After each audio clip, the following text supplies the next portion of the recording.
In Francois Truffaut's Hitchcock, Alfred Hitchcock is quoted as saying, "What is drama, after all, but life, with the dull bits cut out?" Warren Sonbert would later comment on Hitchcock, "No other director will demand such a high moral code from his audience, thrust at them so despicable an entourage of characters, and tempt them with the easy out of conforming to his camera's most torturous authoritative permissiveness."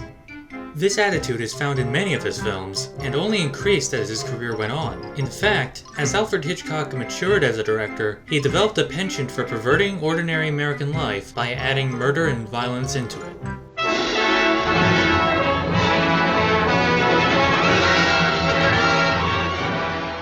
In Shadow of a Doubt, Charlie, a young average girl in a small average town, eagerly awaits the arrival of her Uncle Charlie, who comes to visit. For much of the film's first half, Charles appears normal. He acts normal, he's nice to Charlie's family, and he's affectionate towards Charlie herself. But as his stay continues, cracks start to appear in his innocent appearance.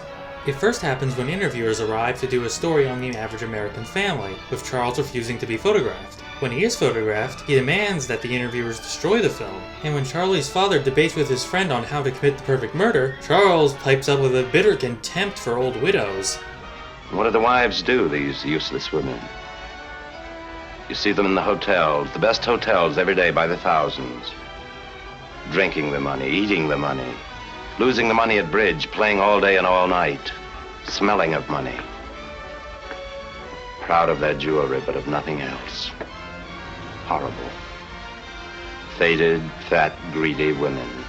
And when Charlie discovers that Charles is suspected to be the so-called Merry Widow murderer, Charles tries to kill her not once, not twice, but 3 times, himself dying the 3rd time. This is what Alfred Hitchcock does. He took a regular American family in a normal small town and introduced a murderer into it. In fact, the film in general reads like a satire of small-town America, with the town's overall trusting nature and the children's exaggerated comedic personalities.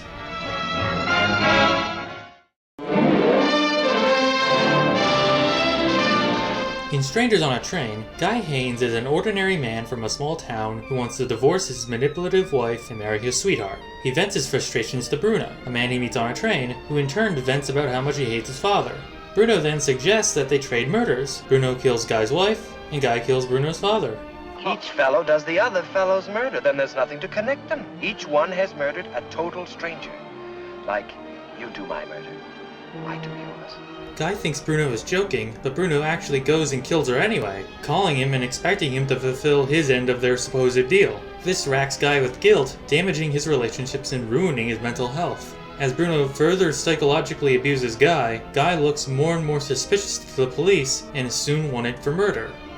Guy's life before he met Bruno wasn't the best life, certainly, but it was fairly normal. His wife was his only major problem, with his existence being otherwise pretty good. It's only when he crosses paths with Bruno that his life gets worse.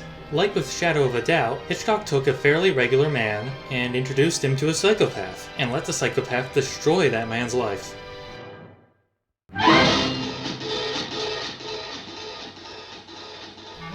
Rear Window is one of Alfred Hitchcock's most well-known films, and much like his prior films, it focuses on an ordinary man. In this case, L.B. Jeffries, played by Jimmy Stewart, who found himself restrained to his apartment after breaking his leg. While he lays around his apartment, he takes to spying outside his window, and begins to notice strange goings-on in the apartment across the courtyard.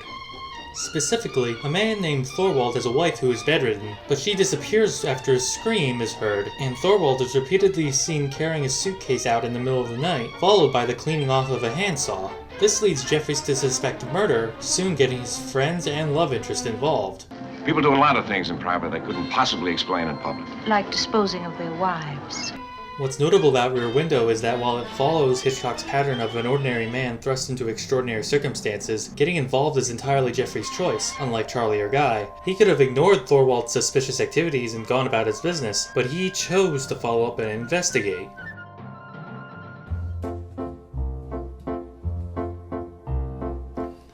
The Birds came towards the end of Hitchcock's so-called Golden Age, and is arguably the culmination of his successful formula. The film follows Melanie Daniels, a socialite who buys a man some lovebirds in the hopes of courting him, and follows him to Bodega Bay, a small town on the California coast.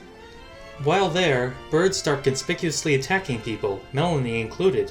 As her stay lengthens, the bird attacks increase, turning into an all-out war against birds, swarming the town and killing all in their path. The protagonists of the birds may not be the most ordinary people in the world, but the ordinary nature of their surroundings and the utter absurdity of the birds' attacks more than make up for it. Like Shadow of a Doubt and Santa Rosa, Bodega Bay is an otherwise normal setting, an American small town, but Hitchcock introduces chaos and bloodshed into the mix, destroying that normality. Hitchcock's penchant for perverting ordinary American life speaks to what he values as a filmmaker. He seems to enjoy taking what the audience would normally take for granted and ripping it away, like the trust of a relative or the innocence of a neighbor. In this way, Hitchcock's greatest strength has always been getting his audience to question their morality, and that perhaps is why his films have endured so long.